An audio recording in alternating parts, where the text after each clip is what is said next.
Bonjour, donc je suis Olivier Tadel, donc directeur adjoint de la société Biodep, pour laquelle je travaille depuis une vingtaine d'années. Alors mon intervention, elle n'est pas très longue, elle n'est pas très technique non plus.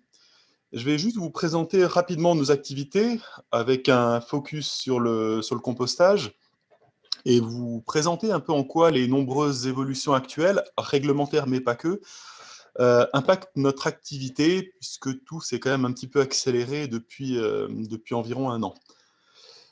Donc, Biodep, c'est une société qui a été créée il y a un peu plus de pratiquement 30 ans par Daniel Couturier, qui avait de nombreuses activités, qui était notamment agriculteur.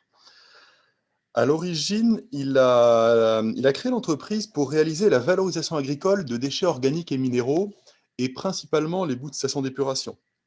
Donc, cette activité reste notre cœur de métier, même si nous avons développé au fil des années pas mal d'autres activités connexes, notamment le compostage.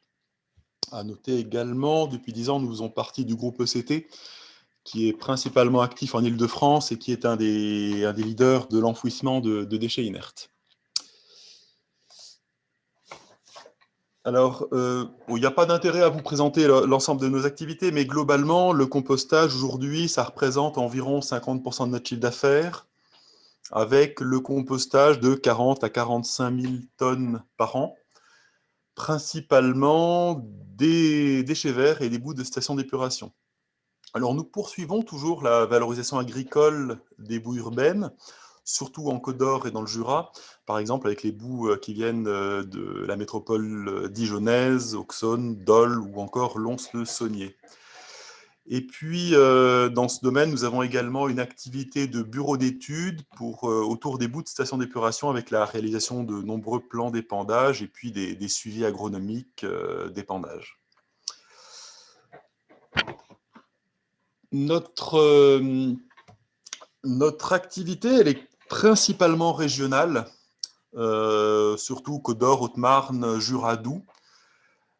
Alors, bon, avec des développements de nouvelles activités, notamment en Île-de-France, mais sur la partie qui concerne les boues de stations d'épuration, c'est surtout sur cette petite région. Alors, la localisation, elle a une importance parce que on est dans un secteur où l'agriculture est assez présente et où on a un immense potentiel pour la valorisation des matières organiques. On a des secteurs céréaliers qui sont très développés et plutôt demandeurs. Alors pas partout évidemment, hein, l'Aussois ou le Haut-Jura s'y prêtent moins. Sur ce territoire, nous exploitons 4 unités de compostage. Alors il y en a trois plateformes qui ont été créées par Biodep, donc à Gevrey, Chambertin, Espoix, à côté de Dijon, et à Chaumont. Alors sur ces sites, nous produisons des composts de boue et des composts de déchets verts. Et puis nous exploitons également une usine de compostage que on exploite dans le cadre d'une DSP et sur laquelle nous traitons notamment les boues de Langres et de Chaumont en Haute-Marne. Alors pour nos plateformes, on a une exploitation qui est relativement simple. On n'a pas d'aération forcée, et puis un fonctionnement traditionnel par retournement d'andin. Lors de la création, on a positionné ces sites pour qu'ils soient vraiment loin de toute habitation, ce qui fait qu'on n'a jamais eu de problème particulier liés aux plaintes habituelles ou régulières concernant les odeurs. Une des particularités peut-être, c'est qu'on valorise nos composts de manière assez variée, ce qui nous permet aussi du coup de connaître des contraintes réglementaires assez variées. Alors on produit bien sûr du compost de boue qui est conforme à la norme 44095, qu'on valorise exclusivement en vrac, en agriculture céréalière, à quelques kilomètres des plateformes. On réalise généralement les prestations connexes de transport et d'épandage. On produit également du compost de déchets verts, donc sur les mêmes plateformes, du compost de déchets verts, donc NFU 44051, qui lui est valorisé auprès des professionnels du paysage, notamment alors sous différentes formes, hein, soit brutes, soit mélangées, pour constituer des supports de culture. Ce qu'on peut noter, c'est que c'est un compost qui est absolument pas demandé en agriculture céréalière, en raison de teneurs très faibles en éléments enfin, relativement faibles en éléments fertilisants. Alors, un tout petit peu en agriculture biologique, mais ça reste quand même très marginal. Et puis, dans la valorisation de nos composts, on a quelques cas particuliers, c'est qu'on retourne aussi des composts sur les plans d'épandage des stations d'épuration d'origine. Alors, c'est un petit peu une anomalie qui est liée à l'historique des filières. Et donc, dans ces cas, les boues sont compostées en lot unique, sans mélange avec d'autres boues. C'est une filière complémentaire. Par exemple, pour la station de Chevigny, qui est la deuxième station de la métropole dijonnaise, on gère également un plan d'épandage de boues Cholet, et le compostage est un appoint lorsqu'on ne peut pas rentrer dans les champs. Donc le compost est ensuite retourné sur le plan d'épandage. Donc voilà en quelques mots pour nos activités. Alors elles ont été toutes un peu perturbées depuis 1 an ou plus par des évolutions de réglementation et aussi par les perceptions de la société sur notre métier. Je ne vais pas séparer les boues et les composts de boue parce qu'il y a, à mon avis, pas mal de points communs entre ces deux filières. Alors, l'élément majeur depuis 1 an, c'est évidemment la crise Covid qui nous a un petit peu impacté. Alors, l'interdiction d'épandage de boues non hygiénisées a fortement contrarié nos clients, principalement les petites stations d'épuration pour lesquelles nous avons une prestation de suivi agronomique. Globalement, comme il a fait beau en mars 2020, oui, comme il a fait beau en mars 2020, les épandages avaient été réalisés. Ça nous a laissé le temps de mettre en place des filières alternatives. Alors pour nous, c'était principalement de la déshydratation mobile et du compostage. Ça nous a permis de récupérer indirectement une petite partie des aides qui ont été mises en place par l'Agence de l'eau, puisque l'interdiction d'épandage de boues non hygiénisées a quand même coûté relativement cher à la société. Alors, je ne suis pas tout à fait certain des chiffres, mais j'avais entendu parler d'environ 500 millions d'euros débloqués par les agences de l'eau. Donc, il ne faut pas oublier que le principe de précaution, ça a quand même un coût non négligeable. Ce qu'on retient de la crise, c'est que pendant toute cette période, on a été très souvent, donc toutes les semaines, sollicité par nos différentes administrations, donc DREAL, DDT et DDPP, qui s'inquiétaient de nos capacités de traitement pour les boues de stations d'épuration et des difficultés qu'on pouvait rencontrer pour composter des boues alors que les déchetteries étaient fermées et donc que les quantités de déchets verts disponibles étaient un peu plus faibles. Alors, c'est quand même une indication sur le fait que tout le monde sait aujourd'hui que pour composter correctement des boues, il faut du déchet vert. D'ailleurs, à ce sujet, je tiens à saluer et à remercier la communauté de communes de Gevrey-Chambertin et Nuit-Saint-Georges qui a très rapidement rouvert ses déchetteries pendant le premier confinement, uniquement pour les déchets verts et juste pour nous, pour qu'on puisse continuer à travailler, même si on avait fait quand même quelques stocks en amont. Alors, les autres impacts de la crise pour nous, forcément l'activité de bureau d'études, parce que sans épandage, c'est difficile de vendre des prestations de suivi ou de bilan d'épandage. Et puis, pour tout ce qui est activité curage de lagunes, on a plutôt conseillé à nos clients de reporter leurs opérations prévues en espérant que la situation se clarifie, se simplifie un petit peu. Donc, mis à part ce point-là, on a d'autres évolutions aussi dans notre métier, alors qui ne sont pas directement liées à la réglementation, mais qui ont quand même un impact assez fort et qui constituent une tendance durable. Ce sont tout ce qui touche au contrat qualité. Alors, je parle pour la production agricole. Alors, au début des années 2000, avec la nouvelle réglementation, après la crise de la vache folle, on en avait eu pas mal aussi. Donc, il y avait la charte Bonduelle, la charte Carrefour, et puis ça s'est calmé un petit peu.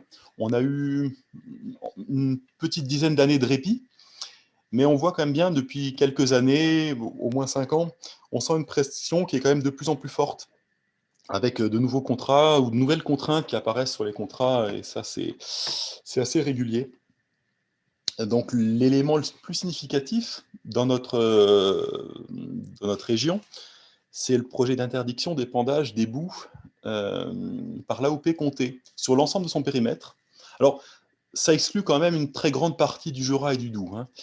Et c'est des décisions qui sont assez horripilantes pour nous, Parce que tout le monde est bien d'accord que cette interdiction ne repose sur aucun argument technique ou scientifique, y compris les personnes qui ont pris cette décision. C'est un argument qui est uniquement commercial de la part de la filière comté. Alors, cette filière, régionalement, c'est une vraie belle réussite agricole et on peut que s'en réjouir.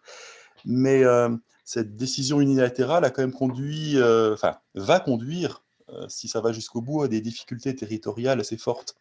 Et surtout, à une grande méfiance de la part des exploitants agricoles, puisqu'on a dans ces secteurs-là, on a des exploitants agricoles qui sont quand même assez réticents pour utiliser ce type de matière, enfin, boue ou compost de boue, avant même que l'interdiction totale d'épandage soit applicable. Le seul bon côté des choses, c'est qu'on vend du coup des plans d'épandage à des fruitières à comté qui se déconnectent des stations d'épuration urbaines pour pouvoir continuer à épandre leur propre boue. Parce que bien évidemment, les producteurs de comté vont quand même pas se tirer une balle dans le pied en interdisant l'épandage de leur propre boue. Alors, ça concerne plutôt effectivement l'épandage de boue brute, mais en tant qu'exploitant de plateforme de compostage de boue, on aurait tort de se réjouir des petits tracas de la filière de recyclage direct. Alors d'une part parce que une partie des contrats interdit également les épandages de compost. Je pense aux contrats CRC, mais d'autres également. Mais surtout parce que c'est une tendance qui s'installe avec une suspicion du grand public sur toutes les matières qu'utilisent les agriculteurs. Et à partir du moment où on intègre ces fameuses boues, il y a un doute. Et malheureusement, je pense alors que les composts soient contrôlés dans le cadre d'un plan d'épandage, qu'ils soient conformes à une norme ou qu'ils soient bientôt conformes à la qualité A1, A2 ou B dans le projet de socle commun, ça n'y changera probablement pas grand-chose.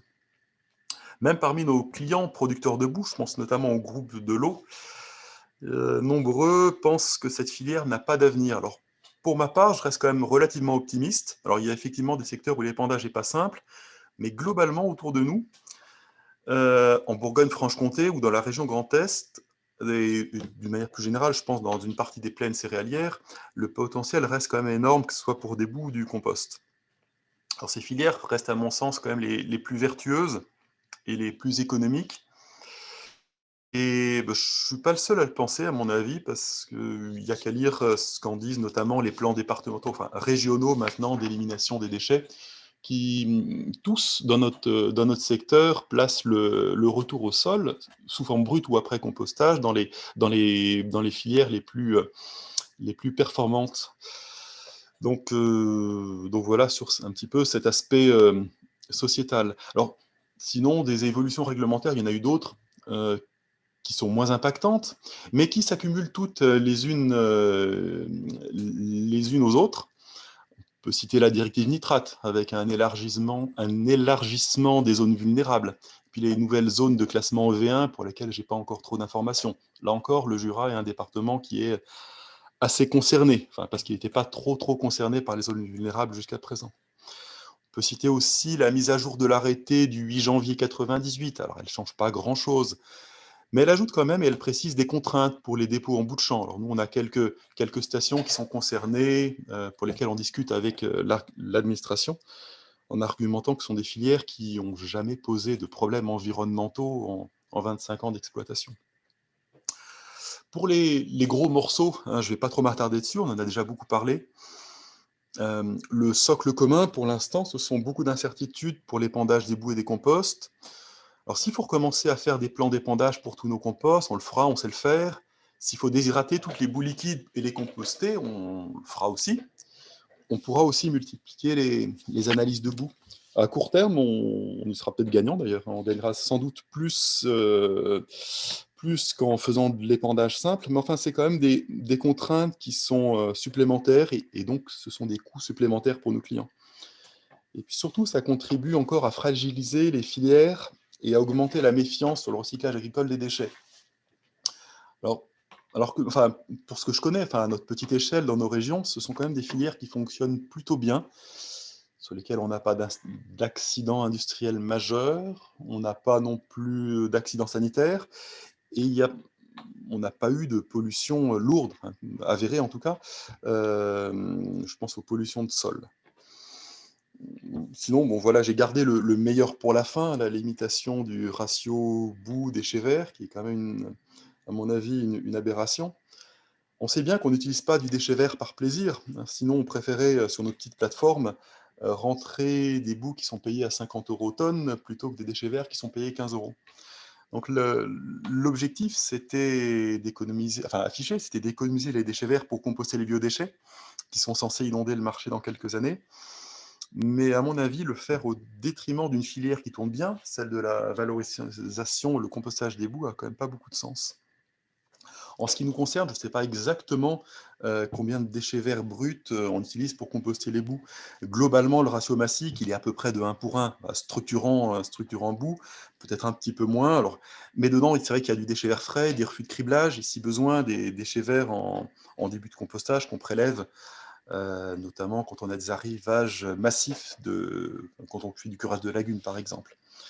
Mais ce qui est certain, c'est que 30%, c'est quand même très faible pour maintenir un process qui soit vraiment fonctionnel. En plus, il faudrait effectivement, comme ça a été dit tout à l'heure, tenir compte de la saison, de la nature des boues traitées, mais là, ça devient relativement complexe. Sinon, pour terminer, je voudrais juste vous donner l'exemple d'un type de dossier qui pourrait devenir très compliqué si tous les tests dont on a parlé ce matin sortent en l'état. Par Oui, exemple, le merci. curage. Oui, Tu arrives au bout du temps imparti. Merci. oui. Eh ben, 1 minute 30. Hein. Vas-y. Oui, c'est bon. Donc, quand on fait le curage des boues d'une lagune, par exemple, donc on ne peut pas hygiéniser difficilement, donc pas d'épandage agricole possible, pas de mise en décharge parce que les boues sont quand même très humides. L'incinération, par exemple en cimenterie, est impossible compte tenu de l'hétérogénéité des boues et puis des flux massifs qui arrivent. Et la déshydratation mobile des boues, ça peut se faire. Enfin, ceux qui l'ont fait savent que c'est quand même pas particulièrement évident. Et comme les boues sont très humides, il nous faudrait énormément de coproduits, donc de déchets verts, et donc ça serait également impossible. Donc juste en conclusion, très rapidement, pour nous, toutes ces nouvelles contraintes, elles nous donnent l'impression qu'aux yeux des rédacteurs de textes, on travaille aujourd'hui de manière relativement infecte et qu'il faudrait absolument nous contrôler de manière beaucoup plus ferme. Sauf que globalement, autour de chez nous, ça se passe plutôt bien d'un point de vue environnemental, alors même si personne n'est irréprochable. Quand on regarde nos plateformes et celles de nos confrères qui traitent des boues, ce qu'on voit est quand même plutôt pas mal et globalement, les filières se sont nettement améliorées depuis 20 ans. Ce qui n'est pas forcément le cas pour toutes les petites plateformes à demi-légales qui traitent que du déchet vert. Voilà, entre parenthèses. Voilà, et bien, j'ai fini Beaucoup, en ce qui me Olivier. concerne.